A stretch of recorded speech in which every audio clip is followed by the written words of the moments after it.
Boker Tov, Girin. Ma shlomchem. Oh, very good. You're improving by the minute almost. We're going to do some reviewing today. You'll notice that in our schedule, we are to cover the noun and adjective and their relationship. We reviewed that, went over it initially last week, but I want to go over it one more time, just because the repetition is necessary. I don't know if I've explained it to you before, but in learning a language, there's what we call the language learning gap. That means that when you start learning a language, the first time you hear the information, it doesn't always take. And the amount of time it takes from the time you receive that first information to the time it finally really clicks with you is what we call the language learning gap. For some people, it's very short. Some people catch on very, very quickly, and their language learning gap is very small until they reach something that for some reason is difficult for them. And every one of us has one of those Achilles heels in our language learning where something just does not fit the way we think, or we have been unable to adjust to it quickly enough. And so don't be surprised if things seem very easy, that all of a sudden one day, one particular topic just seems to floor you. And you feel like suddenly, for the first time, instead of swimming on the surface, you're below the surface, trying to reach the surface to get some air because you just ran into something that just seemed to suck you under. And some of the rest of you have a normal language learning gap. And that is usually for a course of this nature where we're meeting only 4 hours a week. That is 2 weeks in length. That means that you do not really begin to understand a topic we cover until you've been in it for 2 weeks. And then the second week, after going through the next round of new information, while you're doing your translation work, doing one of your worksheets, suddenly what we began 2 weeks ago begins to make sense. And that's perfectly normal. You should not be alarmed by that. You should be aware of it, and you should realize that that's just the way it is. That's language learning. For some, it may be even longer. I've seen some people in Biblical Hebrew in the first semester having a language learning gap of up to a month and a half, 6 weeks. And that is very difficult in a course that is only 15 weeks long, because you're almost halfway through before the first part of the information begins to sink in and things begin to click. So try to understand where you're at. Try to understand that there is a language learning gap. Live with it. Don't fight it. All right? Live with it. Don't fight it. Just keep at it. If you keep plugging away, keep doing the assignments as given, then suddenly one of those assignments, even though it isn't about the topic that we covered 2 weeks ago, because of something in it, it will suddenly click and you'll catch up to what was given 2 weeks ago. So just stay with it. The more you use the language, the more the gap is closed. The more you do the assignments, the more that gap is closed. So just stick with it. And that's why I like to use repetition, to go over something before you do the worksheets, to go over something after you've done the worksheets. This is necessary in learning a language, constant repetition. So nouns and adjectives. When we talk about the nouns and the adjectives, we have to begin with gender. Gender is very important. Gender in language is a marker. By a marker, we mean it is a means of marking forms in the language so that we can have agreement, grammatical agreement. An adjective agrees with its noun, the noun it modifies, in number, in gender, and in definiteness. In Greek, you learn number, gender, and case. But in Hebrew, we don't have case. So as a result, we have to deal with definiteness, whether or not it has the article. So let's begin with the masculine gender. The masculine gender is called the prior gender in Hebrew, not because of the man being created first. It has nothing to do with theology. It has nothing to do with politics. It has nothing to do with sociology. It has everything to do with the language. The Hebrew language is conformed around basic forms which are masculine in gender. And why that is, there's no way to explain. And if we try to give it some sort of theological explanation, then suddenly we can come up with a dozen exceptions that destroy that concept. So don't even try. Just accept it as just being a grammatical marker. We have feminine as well. And then we have what is called common gender. The common gender refers to things that are either masculine or feminine, or are both masculine and feminine. It is not the same as neuter. There is no such thing as a neuter gender in Hebrew, unlike Greek that has masculine, feminine, and neuter.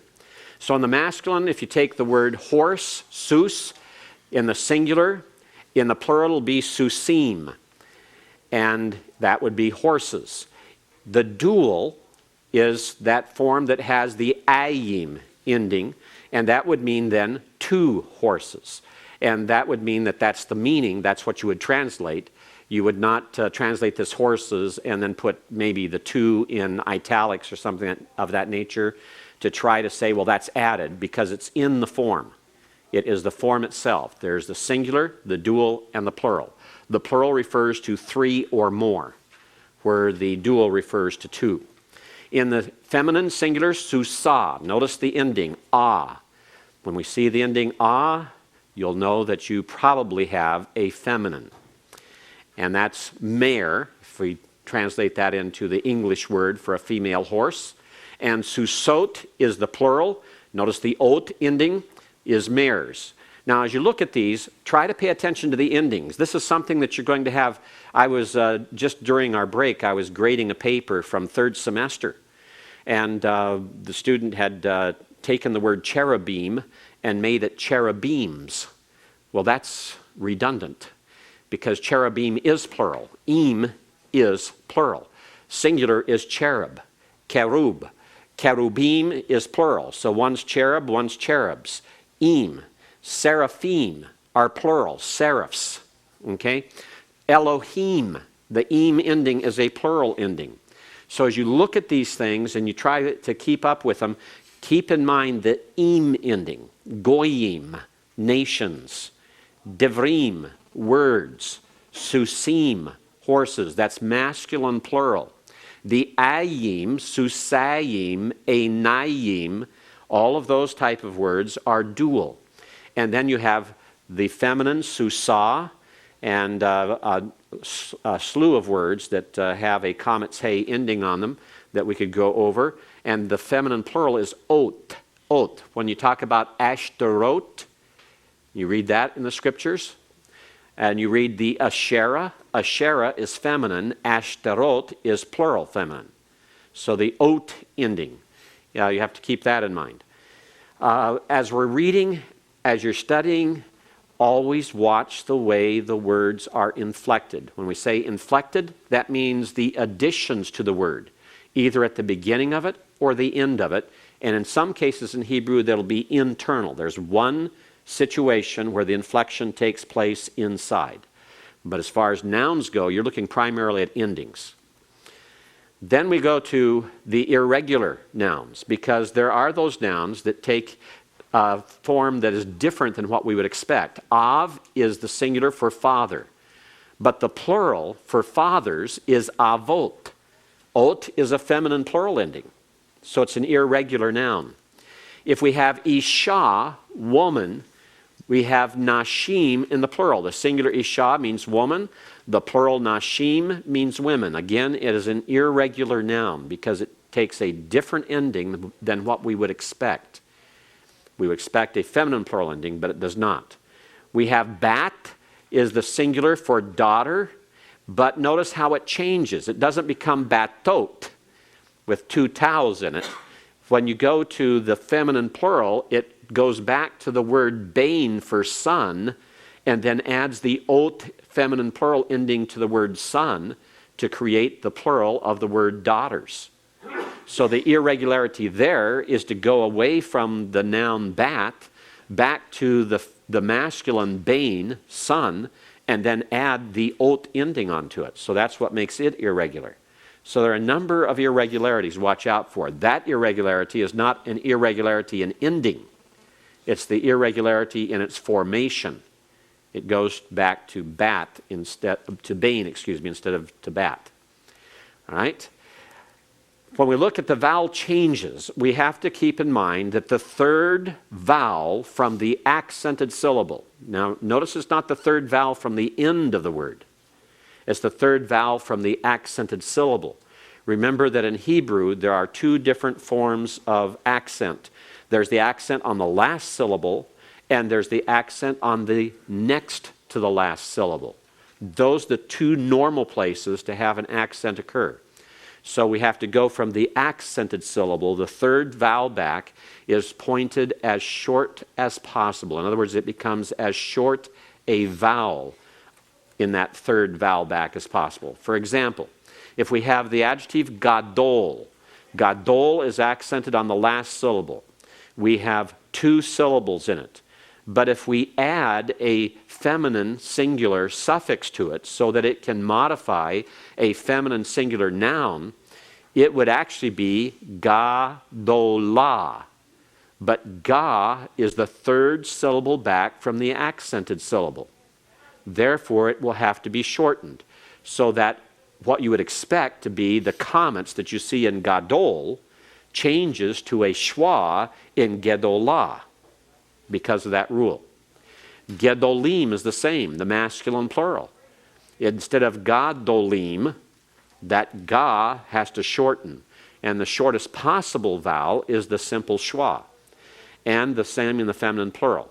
What we would think might be gadolot becomes gedolot. Gedolot. So that comments changes because it's in the third syllable, the third vowel back from the accented syllable. Gadol is masculine singular. Gedolah is feminine singular. Gedolim is masculine plural. Gedolot is feminine plural. Notice how the endings match what we learned about the noun sus. Sus, susim, susa, susot. And now we have gadol, gedolah, gedolim, gedolot. Davar, meaning word, matter, affair, thing, becomes devarim, because the same rule. That first comments changes to a schwa. Chelom, the word for dream, becomes chelomot. Notice it is already a short vowel, therefore it doesn't change. And it doesn't change to a simple schwa because we have a guttural which prefers compound schwa, so it just stays as it was. It's not forming a full syllable either in the singular or in the plural. And when we look at the relationships, we talk about two forms of relationships between adjectives and nouns. One is the attributive adjective relationship, and the other is the predicate adjective relationship. In the attributive adjective relationship, we have an adjective modifying or describing a noun in a sentence like, the man is wearing a blue suit. Blue and suit are in the attributive relationship. Blue attributes a quality to suit, and so it is an attributive adjective.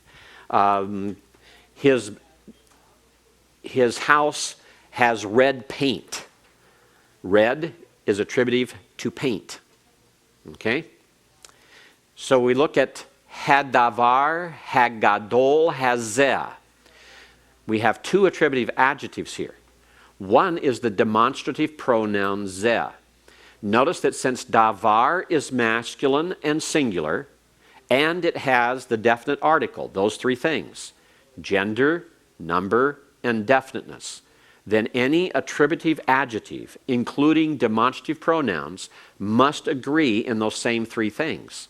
So if we say the great word, we have to have an article on gadol. Gadol has to be masculine, singular, and form. So it's hadavar, hagadol. If we want to say this great word, this is a word that is modifying it as an attributive adjective.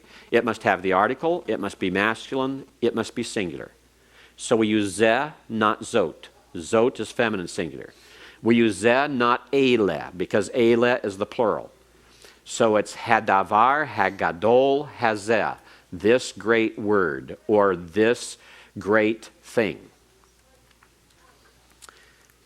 And then we go to habama hagedolah. Notice bama is a feminine singular noun.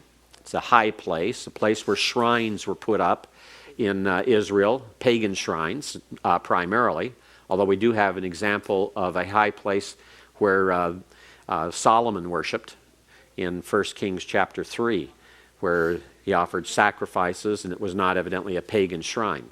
But you have then, since bama is feminine singular and definite, then the adjective must be definite and feminine singular. So we have hagedolah, the great shrine, 1 Kings 3:4. And then we have hatzarot harishonot.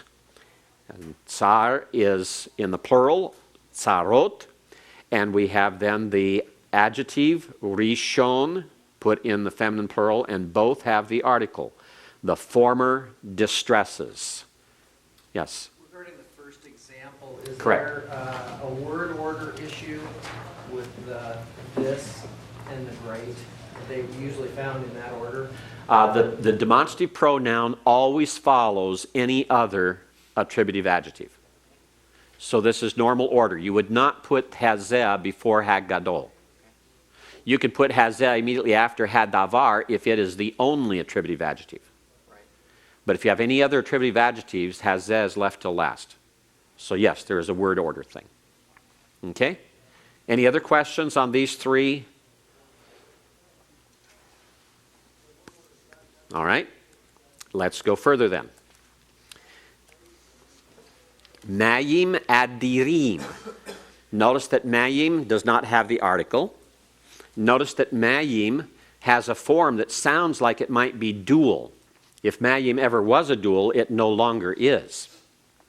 It is now just treated as a common plural. And this is something you have to learn from the vocabulary and as we learn the language. And so we don't use a plural, adirayim. I mean a dual, adirayim. We use a normal plural, adirim. The great waters, the mighty waters. Notice that they agree here. Neither one has the definite article. They're both masculine. They're both plural. And then we have hamishpacha hara'ah hazot. This wicked or evil clan or family. Hamishpacha, definite, feminine, singular. Hara'ah, definite, feminine, singular. Hazot, definite, feminine, singular. Okay? And then the last one here, Elohim Tzaddik, seems to defy that. It seems not to agree. But here's where the language is attracted to the meaning and agrees with the meaning as opposed to the exact form. When Elohim is used of the true God, all the adjectives that are attributive in referring to God, or even predicative, are singular rather than plural, even though Elohim has a plural form.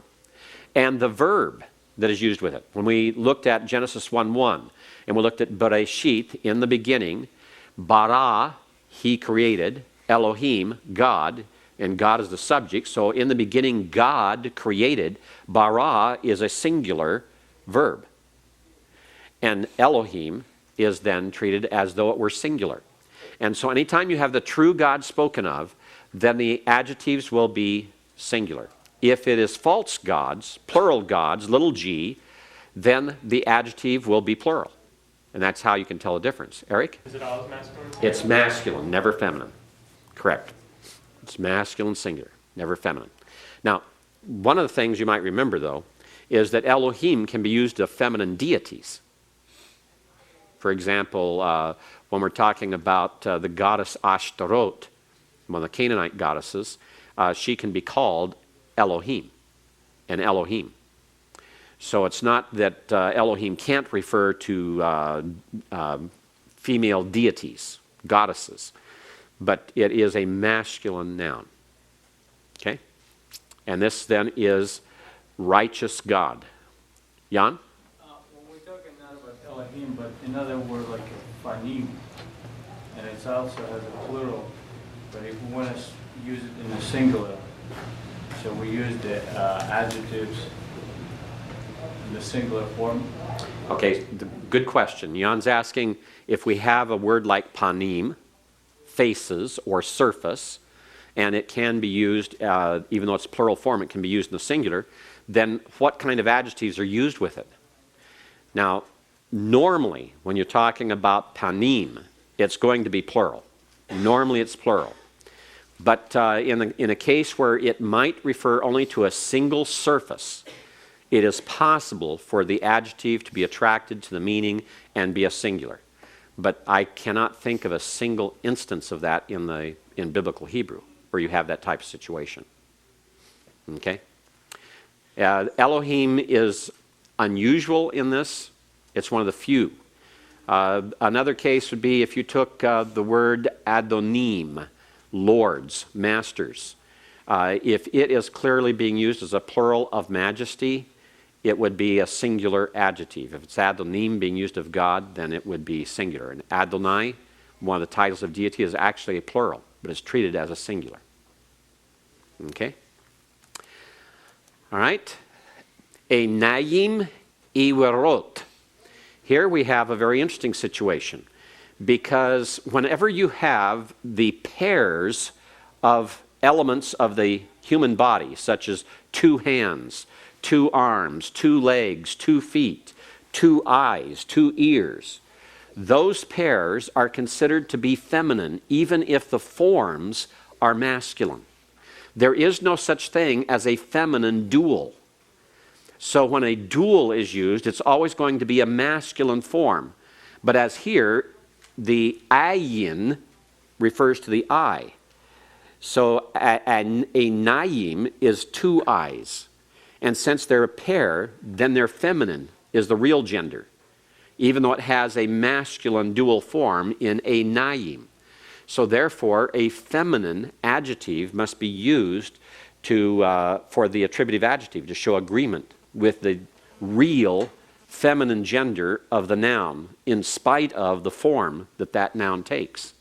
And since the feminine doesn't have a dual, then there's no way to use anything other than the feminine plural. So we have iwerot. And iwerot refers to blind. So these are blind eyes. Blind eyes. Literally 2 blind eyes. It depends on context on whether it's being used of one individual, where you could use 2 blind eyes, or if it's used of a large number of individuals, then you just have to simply say blind eyes. But here's a case where, because pairs of parts, where you have parts that are pairs on the human body, their real gender is considered feminine, regardless of the form they take. Aznayim are 2 ears, but it's really feminine. It's going to a dual because of the masculine is the only place you have a dual available. But its real form is feminine. Its real gender is feminine. And so then a feminine plural adjective will be used to define or to attribute a quality to those particular nouns. Nashim rabot. Remember, Isha, woman. Nashim, women. Always keep that straight, woman and women. I still have Hebrew students in 3rd semester and even beyond that get into trouble because they write the plural women when it's actually the singular woman. And so in Genesis 3, they'll be translating and saying that the serpent spoke to the women. Or Adam will respond to God by saying, the women you gave me. And that gets into all kinds of problems. So Nashim is women, W-O-M-E-N, the plural. Rabot is many, so many women. Notice that Nashim is an irregular noun. It is truly a feminine gender, so the adjective must be feminine. You can't use a masculine adjective just because it has a masculine ending on the noun itself. Many wives, in this case, in Judges 8. And then here's a case where we have a phrase that does not occur in the Hebrew Bible. That's why the asterisk is given there. When you're reading in a grammar or a lexicon and you see an asterisk beside a form, it means that that form is not found in the Hebrew Bible. And so it's a hypothetical form. It's following all the rules, but since it isn't found, it's indicated by means of an asterisk. It doesn't refer to a note. It just says this is not found in the Hebrew Bible. So ha'avot hatovim would be the good fathers, the good fathers. Why? Even though avot is irregular and takes a feminine plural ending, it is truly a masculine noun in reality. Therefore, it must have the masculine plural form for the adjective hatovim. Notice it agrees with definiteness. They both have the article. They agree in gender. They're both masculine, regardless of the ending on avot, and they're plural. They're both plural. Let's talk about the predicative adjective, or sometimes it's just called the predicate adjective. It's when the adjective is in the predicate of the sentence. The man is good. Okay, instead of saying the good man, the man is good. When you have a predicate adjective relationship in Hebrew, the adjective never takes the article regardless of what the noun it modifies has. And that's in order to indicate that it is in the predicate. It normally precedes the noun. So if you want to say the matter or the thing or the word is good, then the adjective goes first, tov. It does not have the article, but it does agree in gender and in number. It's masculine and it's singular, the same as hadavar. The word is good. Rabim hagoyim ha'ela. Notice ha'ela is in the attributive adjective relationship to hagoyim. It agrees with hagoyim by having the article. It agrees with hagoyim in being masculine plural. Ele is one of those forms, those demonstrative pronouns, that is both feminine and masculine. It's not inflected. It doesn't change for the gender, and so you'll use it here as well. And therefore, it's these nations are many. These nations are many. Notice the predicate adjective many that comes after the verb are in English is put first in the Hebrew. And then he'arim betzurot. Here we have the word ir, which means city. Notice the article on cities has a segol under it. Remember, that's because you have a guttural with a comets under it that is unaccented. It's unaccented because the accent comes on im. So he'arim, the cities, and we have betzurot, betzurot. And as we look at that, that word means fortified. It's not a Baith preposition. Okay, it's not a Baith preposition in this case. And it means they are fortified. Notice fortified is feminine plural. Now, it looks like that disagrees. But remember, ear is a feminine noun.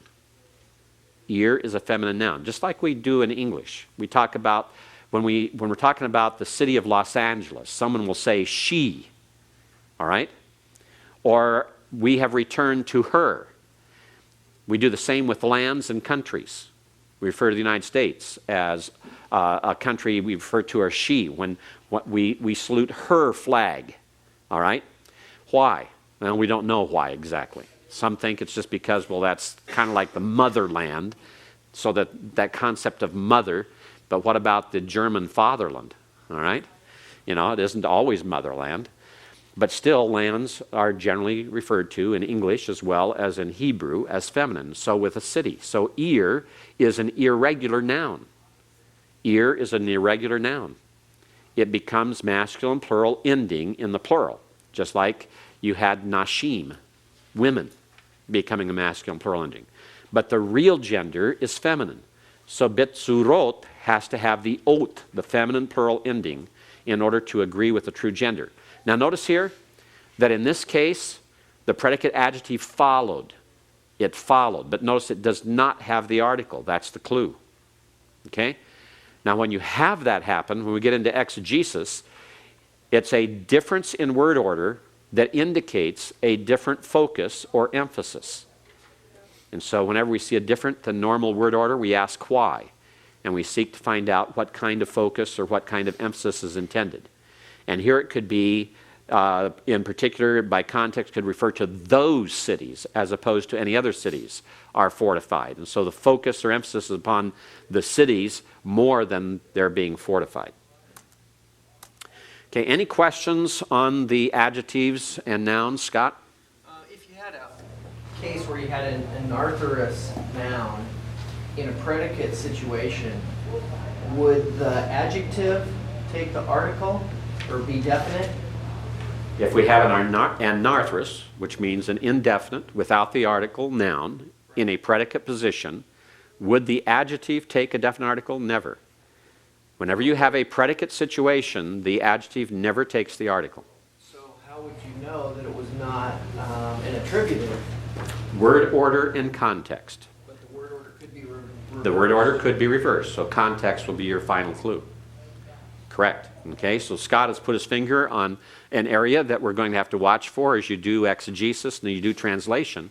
It's possible, if you have an indefinite noun, then a predicate adjective is going to agree with it in indefiniteness.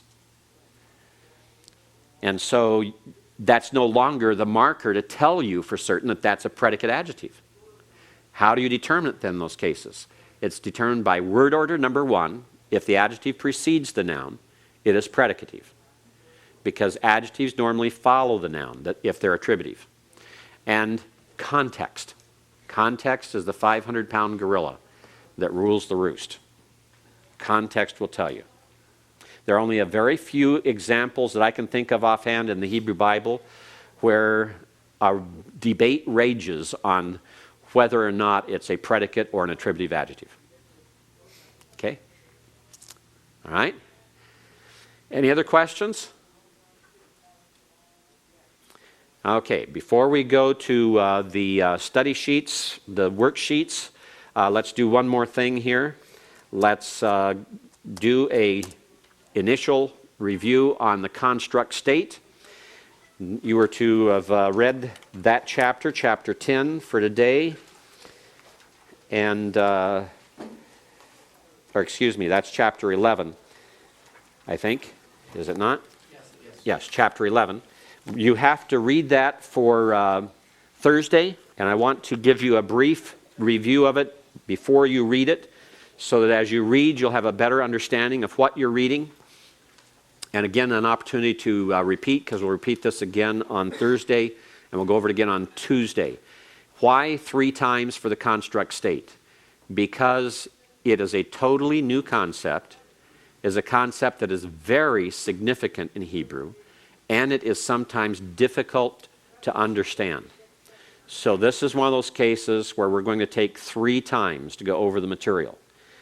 Once now before you read it, once after you've read it, and then once after you've done the exercise for next Tuesday.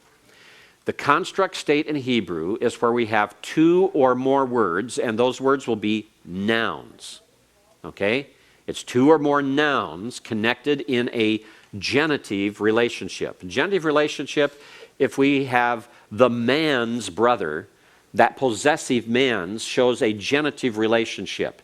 We could say the same thing, the brother of the man. In English, of is the marker of the genitive relationship.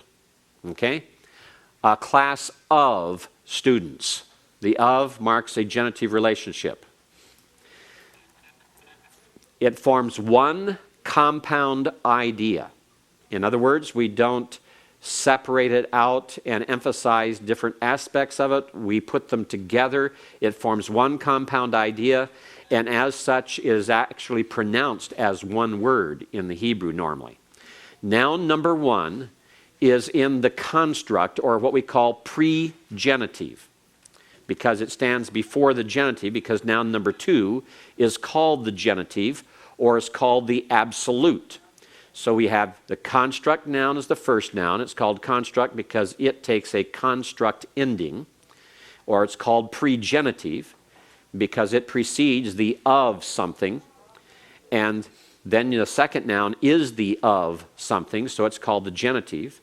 It's called absolute because its form has not changed. It's still standing in the same form as it would have when you look it up in a lexicon. Whereas the construct noun has changed form. It has a construct. It has been constructed, it has been changed, it has been inflected. All right? So we take a look at these. Divrei ha'am is the words of the people. The words of the people. How did we get that? First of all, divrei is the construct noun. Its form has been changed. Divarim is words, plural, in the absolute form, uninflected by this change. Okay, divarim. Notice the mem sophete on divarim has disappeared. Notice that the hirik yod has become a tsere yod. The masculine plural construct form always has the tsere yod. Tsere yod. Words of. Horses of would be susei. Okay? B'nai Yisrael. The A that you hear, B'nai, is children of, sons of Israel. Okay? B'nai Yisrael. So that sereyod is your key for the masculine plural, is the easiest construct to recognize because the sereyod. Sereyod is not a normal ending of any noun or verb construction in the Hebrew. The only place it ever comes in any quantity at all, I'd say over 99% of the time, that sereyod is going to indicate a masculine plural construct.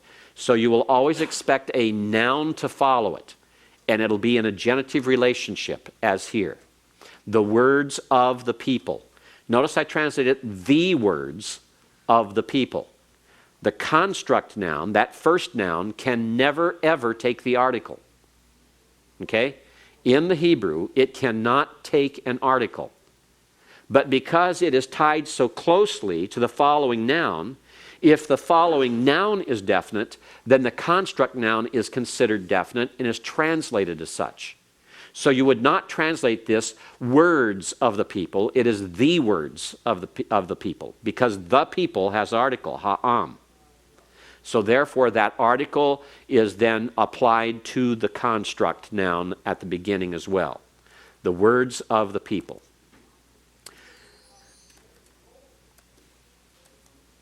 And then we look at another example. Devar. Notice what you're used to seeing, davar, word. When it's in the construct, it's inflected and changes. Why?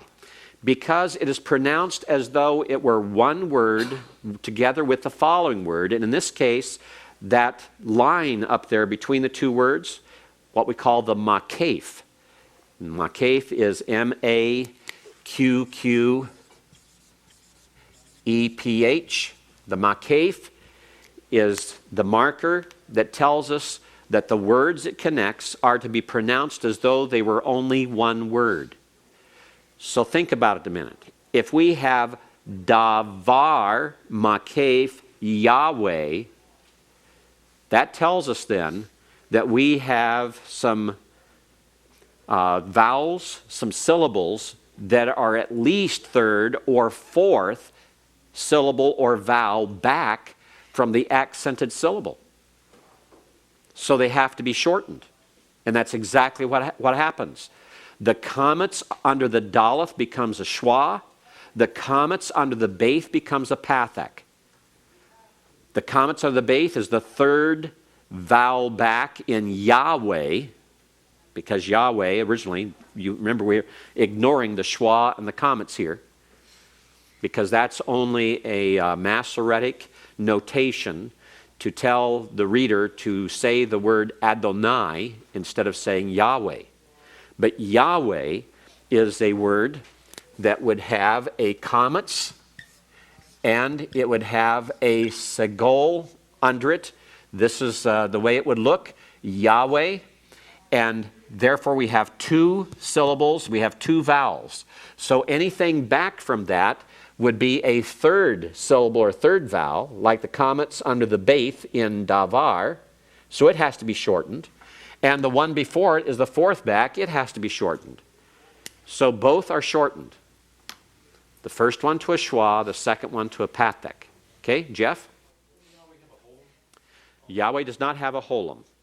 When you have a holum, it is when you have a fuller writing of the, when you have it written this way, that is still trying to say Adonai. Adonai. That has nothing to do with the real name, Yahweh. It has to do with this form.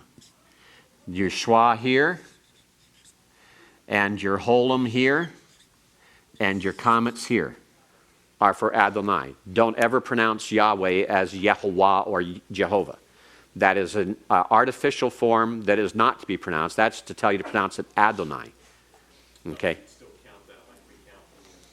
No, because you don't count the false form. We count the real form. The real form is this. Okay? All right, so we stay with the real form. John? We always say Yahweh, but the accent's actually on the last syllable of Yahweh. It's actually on the last, Yahweh. Correct. So we're counting Yeah. from the last. That's right. It's accented on the last, it's not accented on the first. That's just I think it's an anglicizing. And we're so used to it. You notice I pronounce it that way too. Pronounce it with an accent on Yah. And it really is the accent is on the end, Yahweh. Okay? Yes? Can we change Eric. the vowel pointings? Like third syllable back, it's no longer, does it go to the shortest vowel possible? Or? It goes the shortest vowel possible. And here it can't go to two schwas because you can't have two schwas at the beginning of a word. Even if it was a compound schwa under the... You can't have even two compound schwas at the beginning of the word. No form of schwa can be back to back at the beginning of a word. Compound or otherwise. Okay? Scott? On that point, can a compound schwa reduce to a simple schwa? Is that a reduction? A compound schwa can reduce to a simple schwa in certain situations, but it's rare. You won't have to worry about that one. Okay, any other questions? Okay, so you understand why then these vowels have changed. And it's because in the construct relationship, the two words become one concept joined together, so it's Yahweh's word, or the word of Yahweh. And so you have the construct noun. Devar has changed its form. It has been constructed. That's why it's called construct. It's been constructed. It is not the original absolute form of the word as found in the lexicon.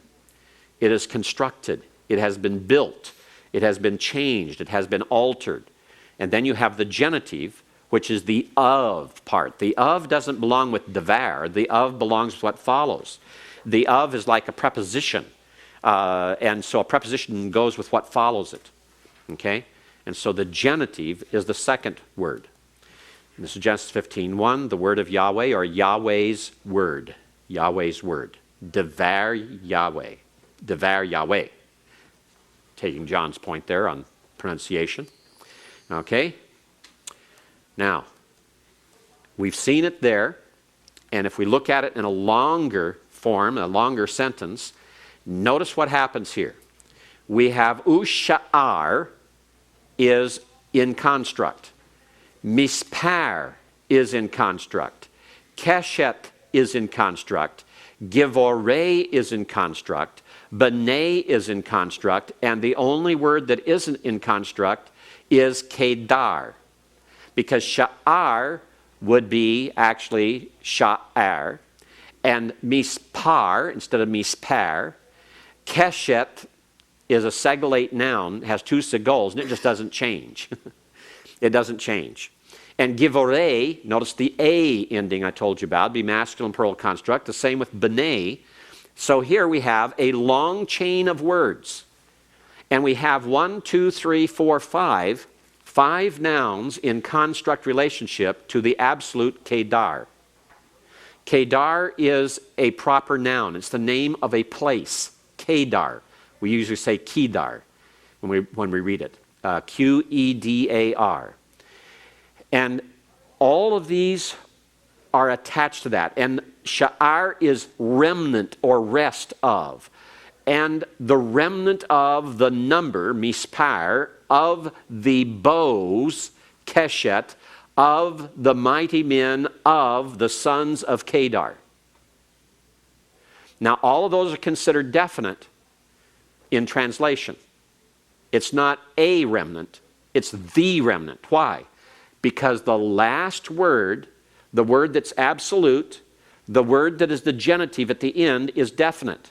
How is it definite? It doesn't have the article. It's definite because it's a proper noun. It's a name. Okay? And so that makes the whole chain definite. Everything is definite that precedes it in that construct chain. You say, well, now how do you pronounce this as one word? If all these would be pronounced as one word, that makes it very difficult, doesn't it?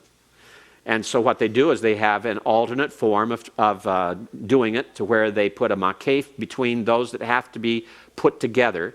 And so it's usha'ar. Notice there's a small accent there. The accent is what takes that pathak that was there and changes it to a comets. It's in pause. And that is only for the purpose of pronunciation here. So notice that Hebrew has its various rules to help out. When you have a long situation like this, you break it up.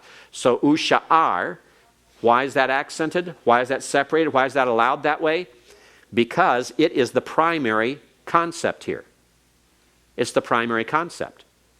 Because it isn't the bowman that's the concept, main concept, or the number of the bowmen, or the fact that they're the sons of Kedar.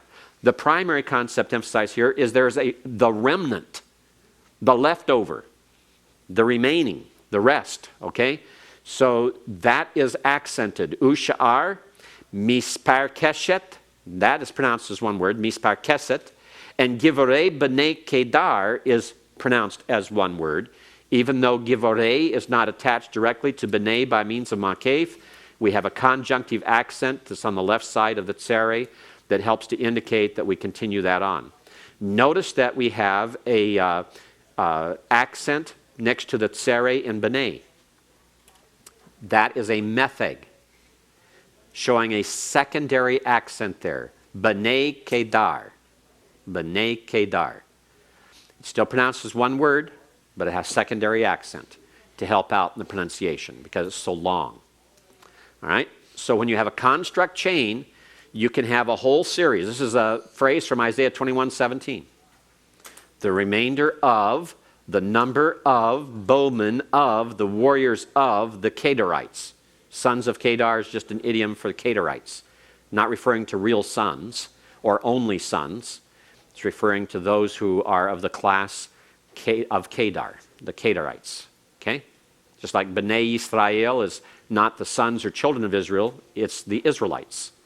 It doesn't refer to just those who are young. It doesn't refer to just those who are male. It refers to all Israelites. Scott? Regarding the definiteness, you mentioned it and I missed it.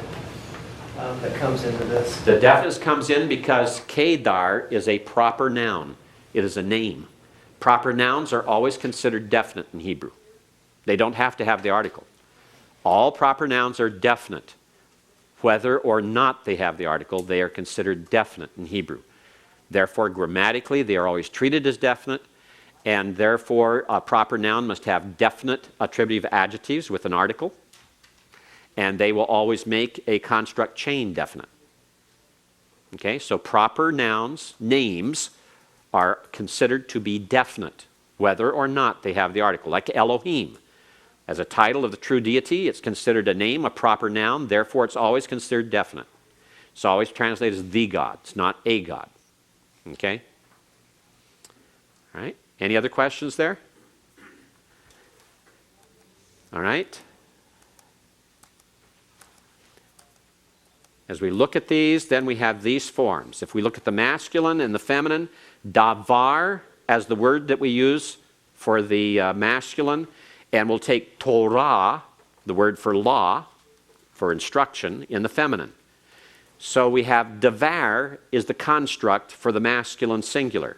Notice how the vowels have changed. Remember, the vowels change because it's pronounced together with the following noun as though they were one word. Therefore, you have a change in the vowels. Torat is what is done in the feminine. Notice the ah becomes ath. The ah becomes at in the feminine singular. Devarim in the absolute plural in the masculine. Torot in the absolute feminine.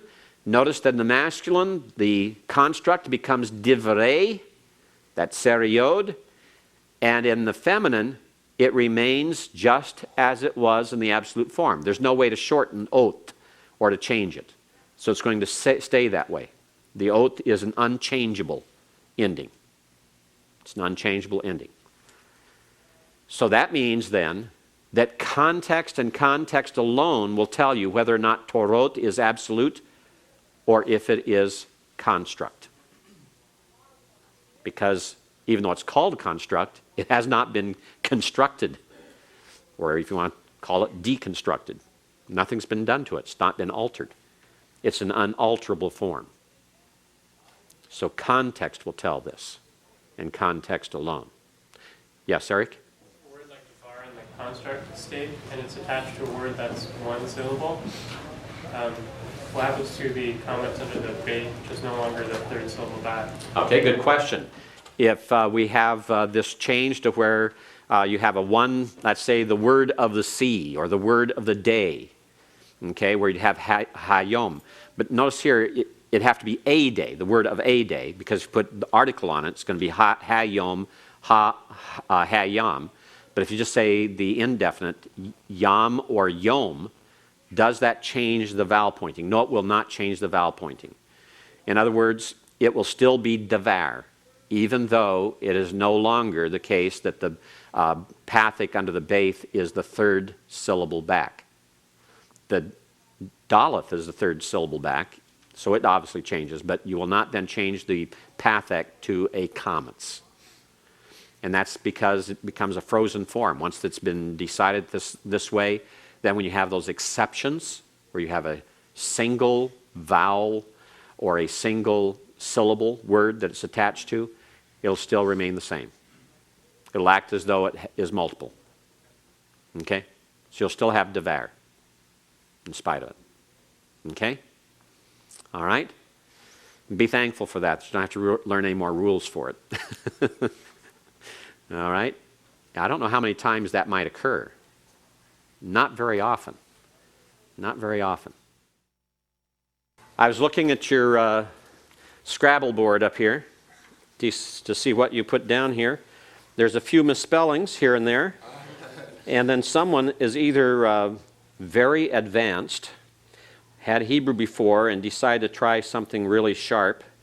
But the first word across there with a hey, yod, mem, lamed, kaf, the only way that can possibly be a word is it would have to be a interrogative hey attached to a cal imperfect third masculine singular of the verb malak, which is not something we cover for some days yet ahead. And if it's something else, then it's misspelled and not fitting too well. And then someone has here two yods back to back, and that can be used in some situations. It's a convention used to abbreviate the name Yahweh, is sometimes abbreviated that way. But you'd have to have an abbreviation mark. I think that a couple of examples here where hey was used in place of a chayth, and once an yod in place of an aleph, which would then throw off the whole thing. But you get an idea here. You know enough vocabulary to even play a little bit of Scrabble in Hebrew. And since there's no vowels, you're just dealing with the consonants, and it can be a lot of fun. It can be a challenge. What words can I think of doing this? And later on in the workbook, you're going to find a crossword puzzle done in Hebrew and a number of other things. That's just applying Scrabble, is it not? So we'll get to that. Let's take right now your exercise that is due today. That is exercise number 9. If you'll turn to that, and if you'll exchange with the person next to you. It's a brief exercise, but we want to go over it. It's one in which many of the answers were given to you already directly on the page. Okay, number 1. We'll start with John Strickland. John, tell us what the plural of or is.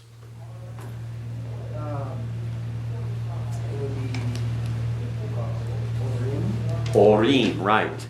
Aleph, and then the Holam Wow, the Resh with a Hirik under it, a Yod after it, so it's actually a Hirik Yod, and then a Mem Sofit. Orim. Okay? Number 2, Scott Jackson. It would be Nave'im. Okay, now notice that when we have the example given above, nasim is the closest to it. It'd be n, right, a schwa under it. Nevi'im, nevi'im. Okay, so it'd be noon with a schwa, a beith with a hirik, a yod, aleph, and a hirik under the aleph, yod, mem, sofit. Nevi'im. All right, nevi'im. It'll look like this.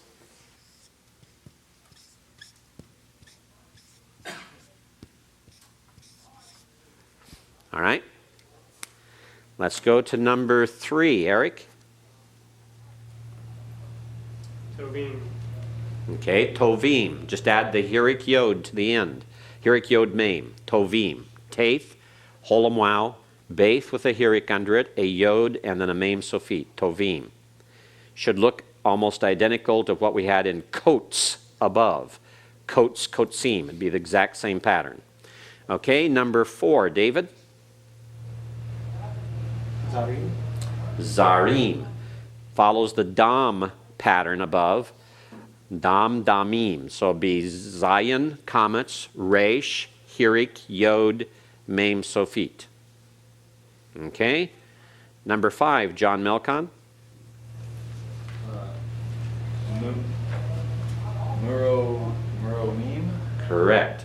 A mem with a schwa, meromim, mem with a schwa, resh, holam wow, a normal mem, a hirik, yod, mem, sofit, meromim. So it should look like this.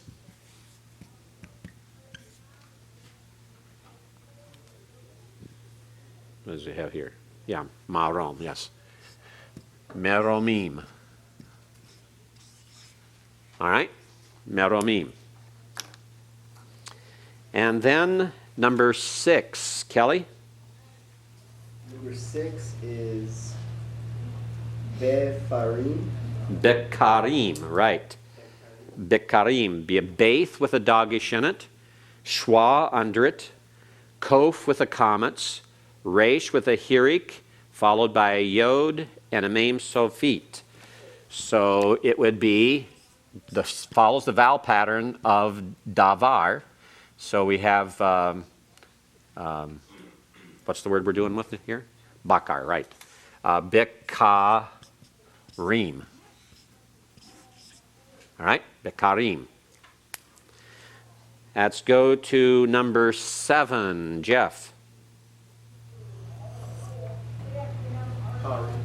Parim follows the pattern of dam. Pei, comets, resh, hirik, yod, mem, sofit.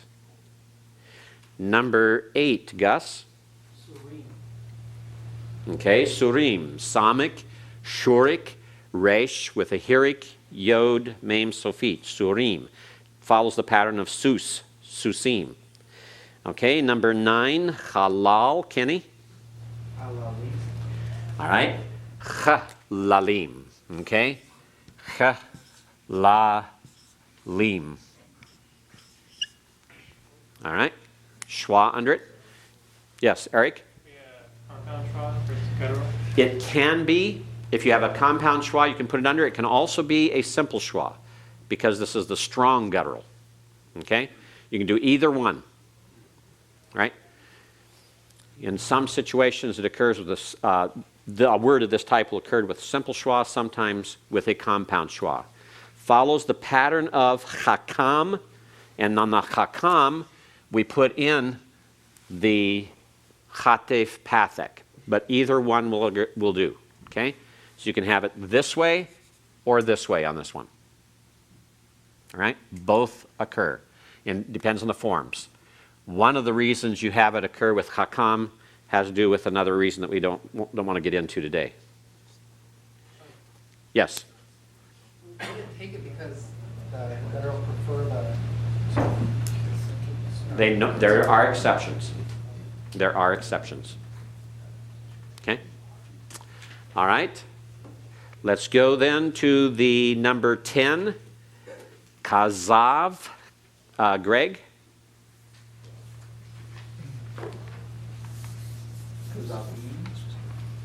Okay. Kizavim. All right. Any questions on part A? Remember, you can allow both the simple schwa and compound schwa on halal. All right. Let's go then to B. You had a chart in the textbook on page 69, and you're asked to give the feminine singular and plural of the following words. So, Roger, tell us what the feminine singular and the feminine plural are for tov.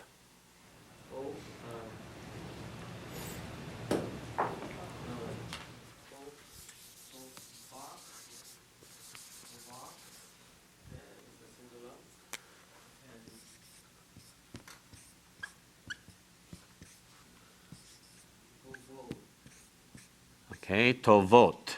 Make certain you have the towel there. Okay, tova is the singular. Tovot is the plural. Tovot is the plural. Gadol, Dennis.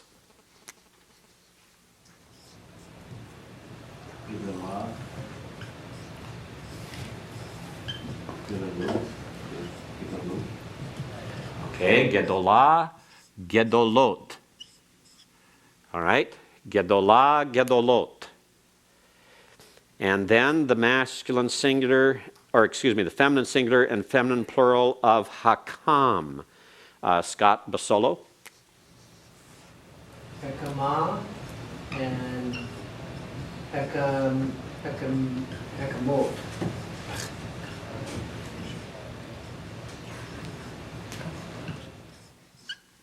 Okay. Any questions there? All right. Kempis, what's the feminine singular and the feminine plural of kadesh? Shah. And show. The sheep. Any questions? Tom? Reish, it changes to It's a dollar. Oh, It's excuse a me, to dollar. the dollar. I'm sorry. The change there, what is it change to a comments? It shouldn't. Excuse me. Kadesh, Kadeshah. Make certain here. Thank you. It should not. All right. Any others?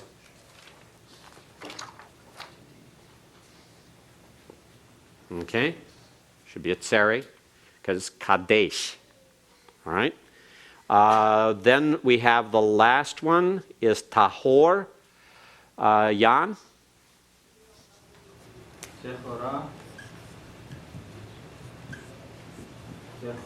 Tehorot. Okay.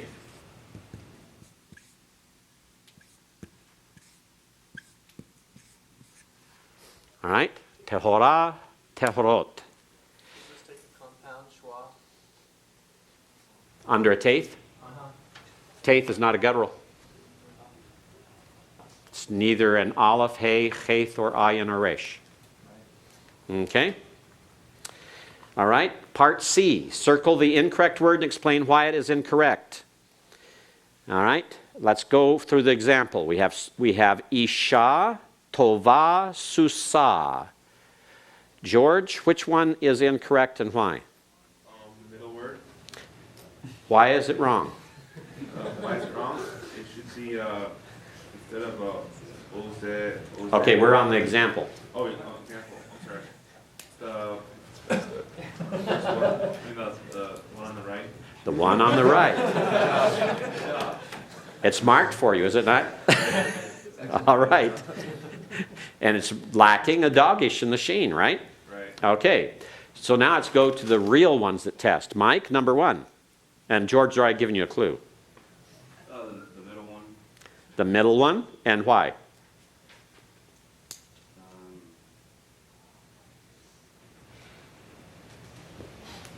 It should have a comment underneath the vowels. It should have what underneath the olive? What kind of word? What kind? Is it a comets? Or a hottif comets? Has to be a comets, doesn't it? Comets hatuf. Comets hatuf. It's in a closed, unaccented syllable. Shouldn't be. It ozen becomes aznayim. Okay? Aznim, aznayim. Okay? If you repointed this to be aznayim, a dual, you'd have to change the first to a what? A hatif comets. There's two answers to this. You can point it as a dual or you can point it as a plural. Let me show you here. This is one of those cases where you can go either way, depending on what you were thinking at the time. Its ozen is the singular, all right? If we go to aznayim, because you have all these vowels here, aznayim, then this will, can become a, excuse me, it can't. It can't, even then. It has to be this. Why? You can't have two schwas at the beginning. But you could have this given as the form if you're deciding that one to be a dual, or if you wanted to make it a simple plural, it'd be this. But this is a closed, unaccented syllable and is a comets hatuf. All right? So it depends on how you want to change that. If you want to change it to ears, or if you want to make it ears plural, maybe ears off of a number of people. All right, number 2. Let's see here.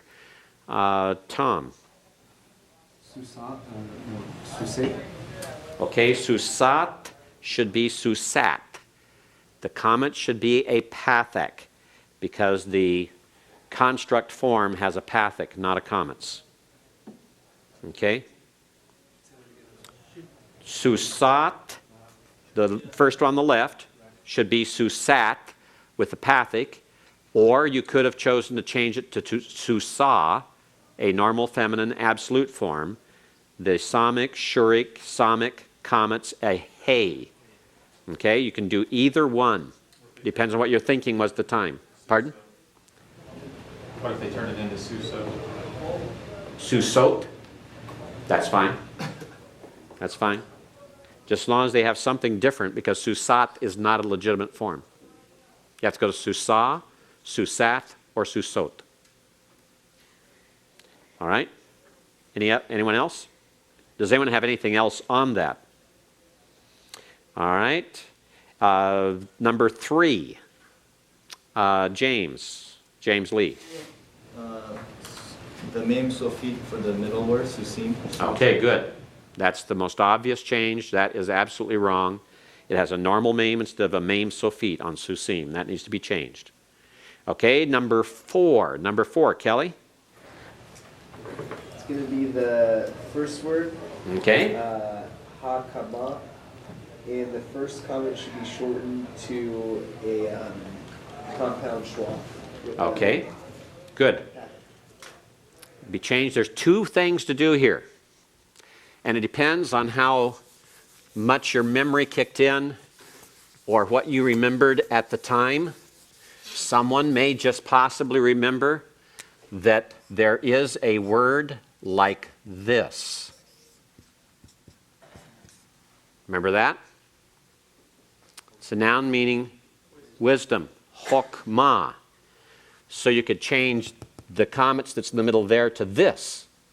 Or you could have changed it to this. 2 different ways to go. All right? Any questions there? 2 possibilities, not just one. Now, what do you give for reasons? That's the clue here. If you change it to this, your reason is that this is the form of the noun. If you change it to this is the form of the feminine singular adjective. This is a noun, this is an adjective, and this adjective is feminine singular. Okay? If you have a doubt or a question about the reason given, put a question mark beside it. And I'll take a look at it and evaluate it myself. But that's the difference between these two. This is a feminine singular adjective. This is the noun hokmah.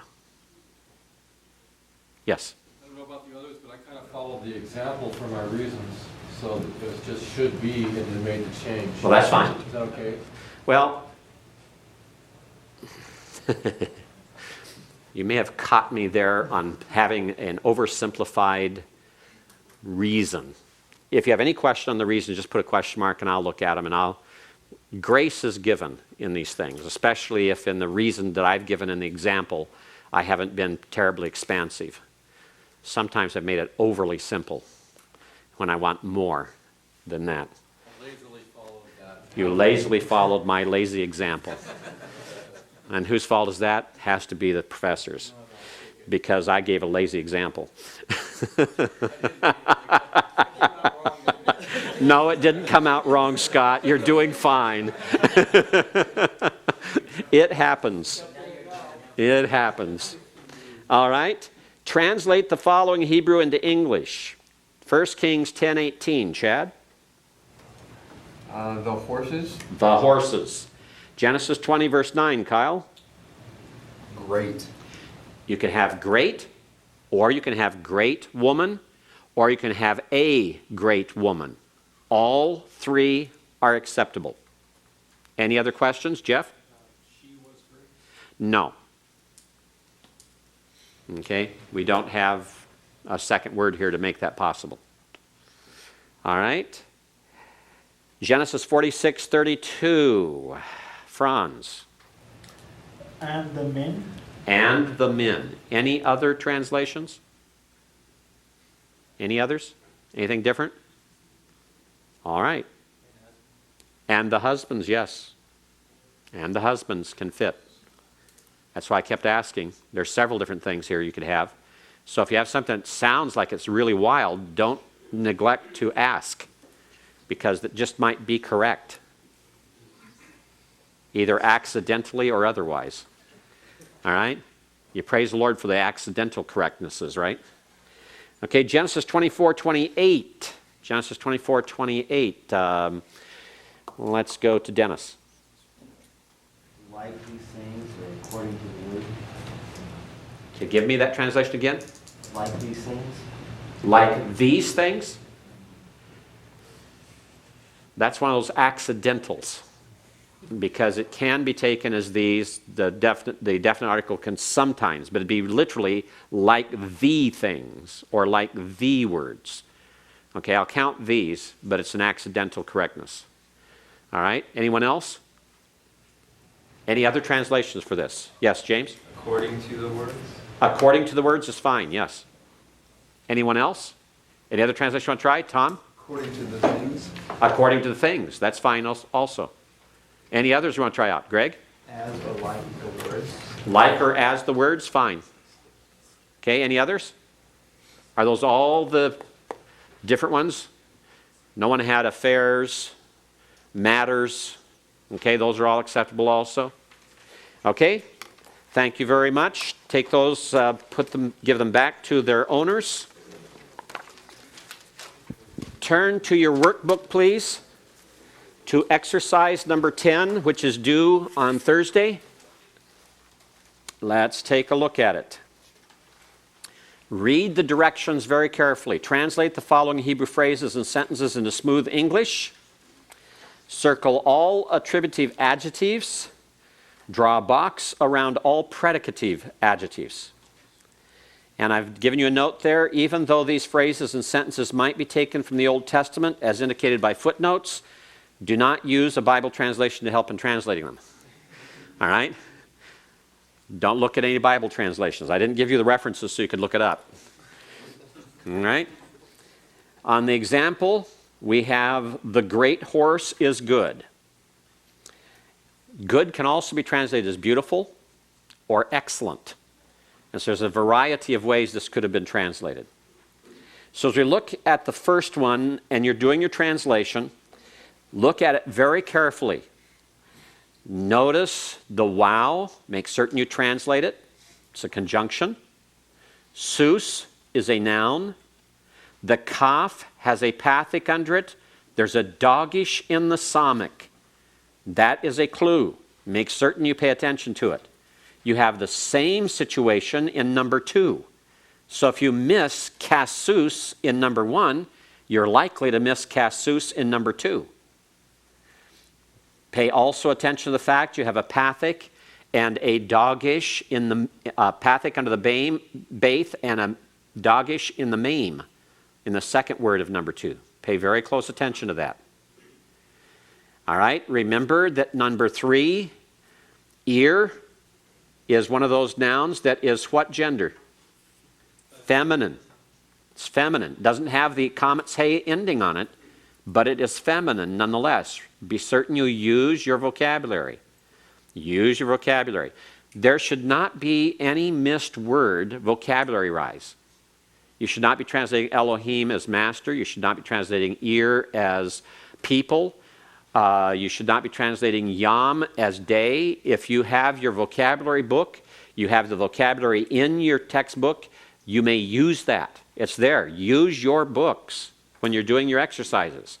Don't set aside your book and keep it closed and do your exercises isolated as a test to yourself. You may do that if you want, but before you turn it in, please go back to the textbook and check it yourself to see if you've got it correctly. Because it's not a test being given to you, it's an exercise. In an exercise, you utilize the tools you have. And the tool you have to use for this is the textbook. So don't neglect to go back to the textbook. Don't isolate yourself from the textbook as you're doing these things. Use it to help you find the vocabulary. All right, I don't think there's, number 6. Notice the first word is what?